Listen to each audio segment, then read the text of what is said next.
কিরে ভাই কি করিস? বসে আছি দেখো তো এভাবে কেন বসে আছিস ভাই? তুমি আসবে বলে আচ্ছা তোর মন খারাপ কেন? একা একেলা মন আরে ভাই আমি থাকতে তুই একা কিভাবে? তুই কে আমার আমি কে মানে?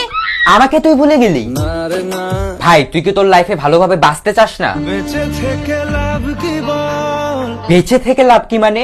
মরে গিয়ে তুই কি করবি? তারা হয়ে চলে যাব হ্যাঁ আরো? পাখি হয়ে ধরা দেব ভাই তুই চেষ্টাটা কি করছিস বলতো? তাকে আটকে রাখার চেষ্টা ভাই দেখ যে চলে গেছে তার কথা ভেবে আর নিজের সময় নষ্ট করিস না, মুভ অন কর। না রে না না মানে এভাবে তুই আর কতদিন থাকবি ভাই? জানি না যাব কদ্দুরে এখনো ভাই আমি তোকে ভালো মতন বলছি তুই ওকে ভুলে যা, আমি ওর চেয়ে আরো অনেক ভালো মেয়ে তোকে এনে দেবো। লাগে না লাগে না তাহলে এভাবেই থাক শালা, আমি চললাম। কোনো উপায় দিয়ে যা তুই এই নে। अच्छा चलता हूँ दुआओं में याद रखना